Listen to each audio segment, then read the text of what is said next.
Hey guys, this is a Codep Model 100, also known as the Galaxy. I don't know if there's any name for the different variation here. This one has stencil blades, a 3-speed pull chain, and a different ornate pattern. The one in the museum has plain blades, a 2-speed pull chain out the middle, no actual switch housing. This one is more stamped. The ornate part is cast, and the sideband is sheet brass, and the switch housing is actually sheet brass. And the other ones have cast parts, and yeah, there's some different variances, but as far as I know, these are all the ones with the ornate on the bottom are the Galaxy. That was the fancier one that they had. I actually am on the lookout for the cheaper version, which was plain on the bottom and ornate on the sides, and some of those even had an integrated light kit. If I can find that version with the integrated light kit, like a 4-arm light kit, and the ornate sideband, I would swap the one out in the museum. I actually like the ornate pattern better on this one than the one that's currently in the museum, and I was going to swap it out, but this one's in a lot worse shape, and we're going to talk about that in a minute. It was in pretty rough shape when it was found, and then it was just thoroughly destroyed in shipping. Just the housing was bent and smashed, and switch housing dented, and I mean, it was just mangled worse than pretty much anything I've had. That I can think of. Well, I've taken it back. I've had some worse. I've had some that were actually like shattered, and I've had worse, but it was bad. And so I gave it to Metal Pete, since he works in a machine shop, to do some of the more structural repairs, and then I did some other stuff. So let's let Metal Pete. He's going to tell you what he did to it first. Okay. Well, first of all, this sideband here, it's on my side, though. Maybe you can see a little bit of it right there. Here's where most of it was. The worst of it just all dented out so badly, and I put it on a vice-type anvil, and I pounded it to basically try to smoothen a lot of Did you take the sideband out of the ornate? Yes. Okay, you took the sideband out. Yeah, I took everything apart, just down to the bare motor. Yeah. To do the sideband and the motor housing separately. So that was all. So that the motor housing, the sideband and motor housing wasn't even a circle when. So how did you get it back into like a circle shape? Basically, you just kind of shape the wider parts. You just kind of push. You did it by hand. Yeah, that's the best thing I can do is by hand. What else? What else did you do to it? Oh, another thing, the blade arms. So they were the worst. One of the worst things was the way the blade arms are pitched now, meaning they were like this, like almost pointing upward, a lot of them. One blade arm was pitched or, bent level, like you see them now. Right. But the rest 3 of them were just pointing, making the blades point way up, and I was really nervous to bring them all down to where they are now. I let Metal Pete do that because then if he broke one, I could yell at him. Whereas if I did it and broke one, then I would have to yell at myself, and that's less fun. So I gave it to Metal Pete for him to worry about it. If he couldn't do it, I was going to do it. But he actually did a pretty good job. Continue, I'm sorry. Okay. But no, that's what I did here. And what else? I did do a little bit of liquid gold on the face. We did touch up. You were telling me there were some strip screws you had to... Oh, yes. Just one of them on this... see this ring here that I'm pointing to, that holds the motor housing on. There's 4 screws, 4 flathead, and they screw into like kind of a plastic type plate on the bottom there. Plastic? It feels that way. It's something. I never looked at it. I always thought it was sheet metal, but I never looked close at it. It wasn't actually metal. It was something else. But anywho, just screwing it back in started stripping the screw and the hole. I don't know why. That's what she said. So I just tapped out the holes and with my tap, found the thread that matches.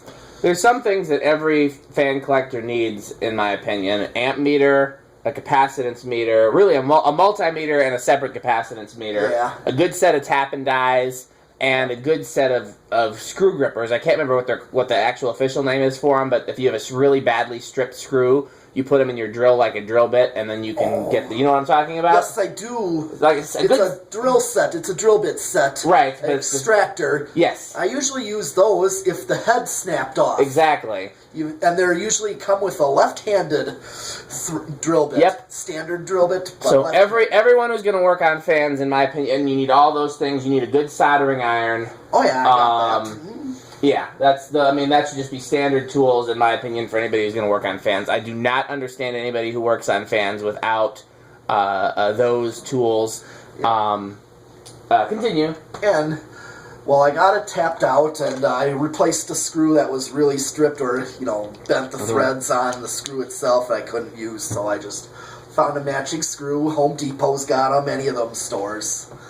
And then, of course, the switch cap was also bent pretty badly on the bottom. I straightened that out pretty good to flatten it. Yeah, it's still pretty dented, but it's a lot better than it was. Yeah, I can't get it perfect. You can't, unless you have, like, a machine that's designed for, like, molded for that. Right, but that ain't gonna happen. No. So.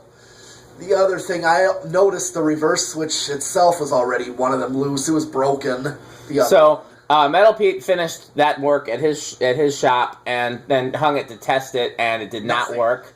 So he brought it to me, and I opened it up, and the first thing I noticed was that the neutral was not connected. So I connected the neutral, and it still didn't work. And then I also, like Metal Pete, noticed that the reverse switch was loose. So I tested the reverse switch, and it tested bad. The little copper inserts from it had fallen out. So I replaced the reverse switch, and while I had it apart to replace the reverse switch, I measured the caps, and there's two caps in there. One of them has 2 values, and one has 1. And the single value cap tested bad, so while I was in there, I replaced it. And all of that, and then there was still one wire I noticed that wasn't connected. So I took my best guess. I looked at the looked at how the motor was wired, and I took my best guess of where that wire was supposed to be connected, because I either came disconnected along with the neutral, or something happened, and powered it up, and I tested it through the light bulb tester, as I always do, because then if something's wrong or I make a mistake, the worst thing I get is a bright light. So tested in the light bulb tester, and it worked fine. So we were getting ready to test it yesterday, and I mentioned it in a few videos yesterday. By the way, might as well, I turn it to high, medium, low. We might as well start going through the speeds while we're continuing to talk. Okay, here's low. 0.25. Yep. We got it hung up, and Metal Pete was like, it's still not working. So I came up here, and I tried to get it working somehow, and I don't remember what happened exactly, but somehow we ended up with a direct short, and we blew out my amp meter, and we ended up with smoke coming out of the bottom of the fan. I don't remember exactly what the sequence of events was that led up to that. Yeah. So come to find out that it still wasn't wired correctly in the switch housing, which is really strange because it had worked on the bench. Why did it work on the bench and not up here? I don't know what to tell you. You want to take it to medium? Yes. So it's a good low, by the way. It's a great low. Yeah. I like that a lot, actually. 0.57, so quite a big jump to medium. Let's let it get up to see what it actually does. Big, huge cast iron motor in these. Yeah, these are made by View Fan, which I found out was the factory that made both New Fan and Golden Fan. Even Moss, too. Yeah, well, Moss Tropical. I don't know if Moss bought directly from View Fan or if they bought from New Fan or Golden Fan, which were trading companies. I think Moss bought directly from View Fan. I'd have to go back and look at my notes. That's a good breeze, even for medium. That's actually a good I like the range of speeds on this a lot, actually. That's a fast, breezy medium, a nice, slow, almost aesthetic low. Let's see what it does on high. It should fly. Oh, yeah. 0.95 is where we're at. Okay. And so anyhow, I was getting very frustrated, and I took it back apart again last night after you left, just to measure it and make sure everything still tested good and that nothing had blew out. Both motor coils miraculously still tested good. So I went and looked at one of my similar fans today that had the same type of motor in it. Oh, up to 0.98 now. It's climbing. So let's do an airflow test. Oh, yeah. I'm expecting this to be up there. Oh, yeah. But turn that heater off.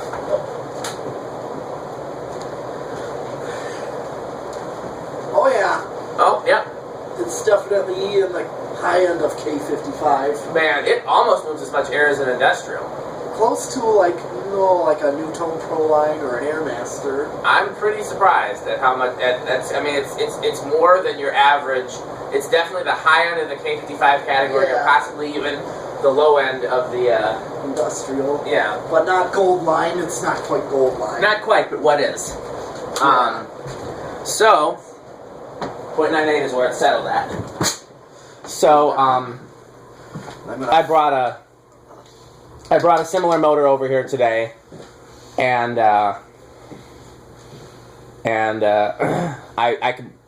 so what I do whenever I'm dealing with a wiring issue, the only fan wiring that's been more problematic than this is that View fan that kind of looked like a cross between an Evergo and a Moss, but it was labeled View fan, and now we understand why, because View fan was the OEM for blah blah blah.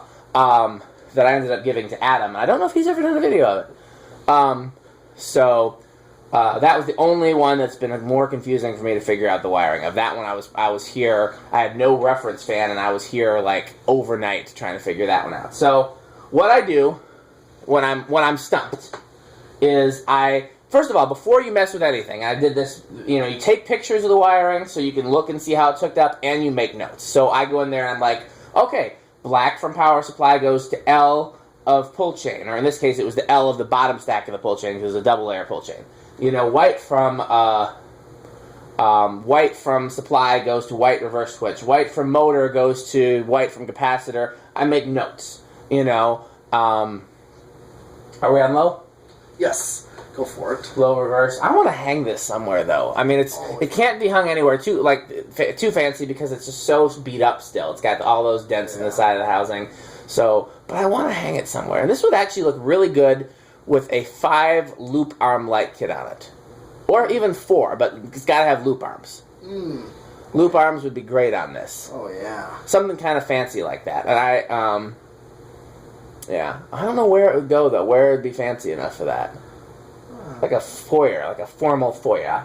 Foyer. I had to explain to Abby what a foyer was earlier today. She didn't know that word. Whenever you're ready to take the medium. 0.25.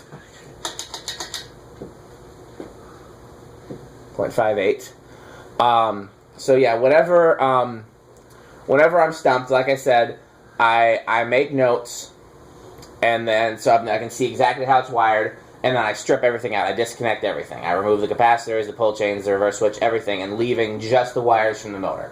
So then I can test the motor itself and see how it is. And so I test it again. This is one of those motors that has 2 coils, a main coil and an aux coil, and they stay main and aux as opposed to having the 2 coils that switch. So there's actually 2 completely independent coils that aren't connected in either way. Take it to high whenever you're ready.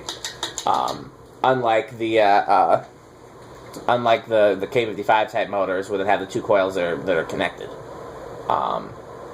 Do me a favor, turn that blender fan off. I want to see if this will spin the blender fan.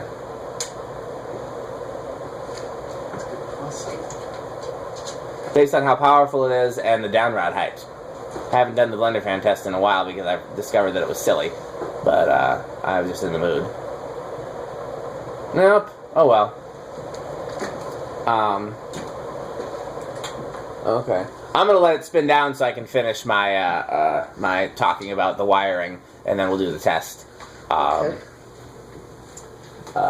So I made my notes, and then I ripped everything out of it, and then so then I made the same set of notes for the equivalent motor.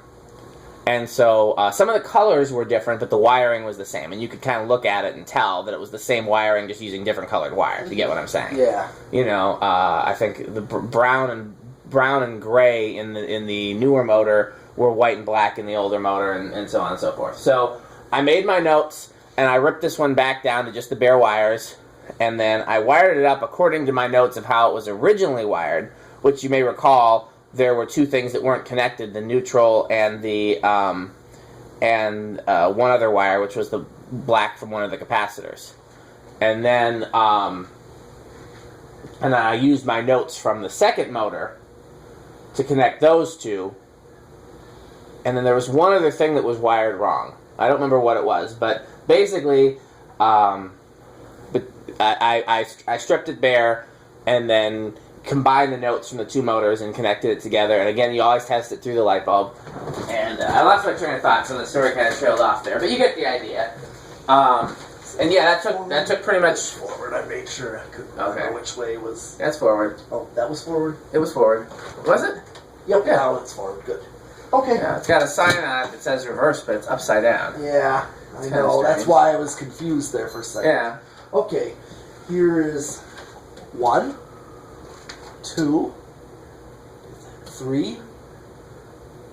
Can I go? Where is it looks like it. Okay. And it draws 0.14. Even when we put a light on this, then that beat up switch cap wouldn't be as noticeable. Yeah. But if I could find like a really fancy, like a loop arm kit with really long arms. You ever seen a loop arm light kit with longer arms than normal? No, I have not. I've seen them. I can't remember who made them. Okay. But here's 4 with 0.18. Still pretty slow and. Yeah. Alright, here's 5 with 0.23. I think that's close to what it drew on factory low. So actually this, probably I'm guessing, I'm going to see. So this one's still, hold on a second, this one's still a little bit shallower pitch. So I'm going to tweak that. Okay. And then this one is still a little bit steeper pitch. So I'm going to tweak that.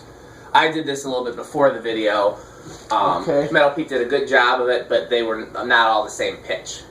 Yeah. So I tend to do that by eyeball unless I need to do it with the measuring tape. So basically 0.23 on 5 is actually... We're closer. Yeah, I'd like a 5 on this. Yeah. 6 is 0.28. Still acceptable for if you like slow lows. This is still acceptable. I do. This is 6. 7 with 0.32. 8. Okay. Yeah. So as of right now, it seems like this might be a good candidate for a 1220. Yeah, I'm gonna see if it gets up to 20. The speeds in it. Yeah. Are I think they're 6 and 6. They're either 6 and 16 or 6 and 22. Okay. So we'll see. Okay, so 6 is 0.36. 6 should be exactly what this reads on 6 because it's the same. It should be the same thing. If there's a difference, 0.28. If there's a difference, it's because the tolerance is higher in this capacitor than it is in this one. 8 is 0.36, 9, 0.4, 10, 0.44. Here is 12 with 0.47. So this is a good low medium. I think so. Yeah, 8, 12, 20 might be a good winner for this 13, one. Let's see what it does on 20, though. Well, 13 is 0.5, 14, 0.53, 15, 0.56, 16. Yep, so the factory medium is a 16, because that's... 16 is 0.59, 17.61, 18.63, 19.66, 20.68. So yeah, you could use this on 8, 12, 20 and have a really nice range. That's what I have in my bedroom right now for control because I'm using that older gold line. So even if I did that with this, that'd be perfect. You want to borrow this and hang it in your bedroom? I would definitely consider this one.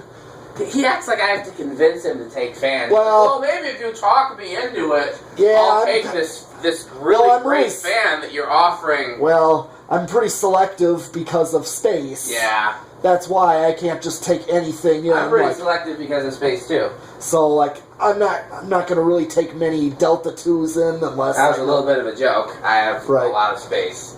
And I'm still limited on space. I gotta find more. I just keep finding more and more space, and I still need to find more space. Yeah, but now for curiosity, here's 20 with 0.68. I'm just gonna hit high, and show you the difference. Yeah. So there, yeah, an 8, 12, 20 is actually, in my opinion, perfect on it. Housing's still a little bent from this angle too. Yeah. I'm worried I'm going to hit the things. It's not quite flat. Okay. Closer now. Now I'm going to 77. What value are you at? What value capacitor are you at now? I'm at 30 with 0.82. Oh, okay. I'm just kind of going up since I'm past 20. Okay. I'm just gonna 32, 35, at 24, 38, 26. Maxed out at 40 microfarads with 0.87, and if I hit high, I'm 0.97, so no resonant frequency. Totally safe on this. Okay. So, now let's check it with the solid state. If it's noisy with the solid state, remember it's missing one of those plastic insulators, so it might be a little bit quieter if it had all four. Okay. In fact, you know what I would tend to do is I instead of those plastic insulators, I'd use 2 rubber washers for the lid bracket, and that'll quiet it down some if it's noisy. But let's see.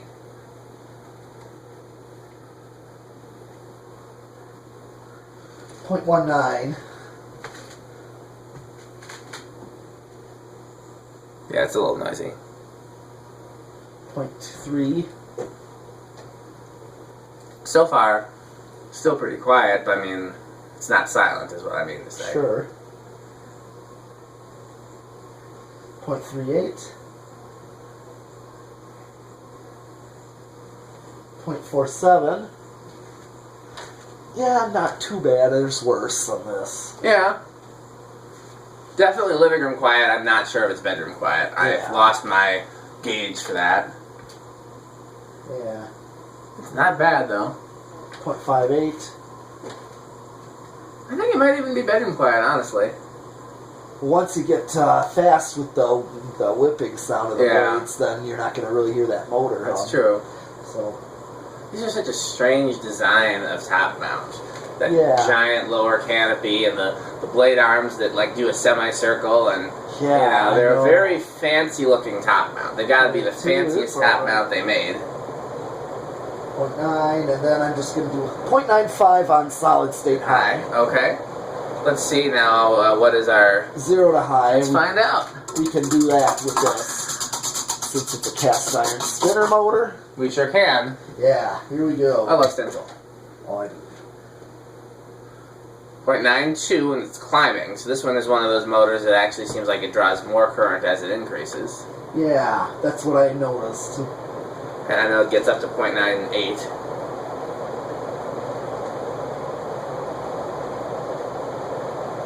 We're at 0.98. Yep. Okay. Well, we decided to do one other fan for tonight. So. Yep. But this is I don't know, which is the cooler fan, this or the World's Fair? Actually, I think this is really. This might be the coolest. It depends who you ask, and people have different preferences. But absolutely. Either this or the World's Fair is the coolest fan we're going to do tonight. This is a great performing fan, and I'm really glad we were finally able to get it presentable and functional. It's like I said, it's far from ideal. It's still pretty mangled here and here. Right, but I straightened it out quite a bit. You did a good job. I'm not criticizing you. Actually, I am. You did a terrible job, and you suck.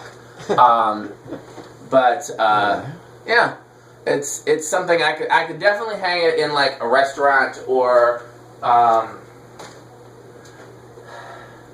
could probably get away with it in my living room, but I would probably see the mangled sideband. It would bother me. I don't know. I really want to put a light on it so that the mangled switch cap is less noticeable. Yeah. So I'm gonna look for one of those, a polished brass loop arm with some longer arms. I think that would complement this well. Right. And then I don't know where I'd put it then, because I definitely don't want a fan in my living room with a light kit. So we'll figure it out.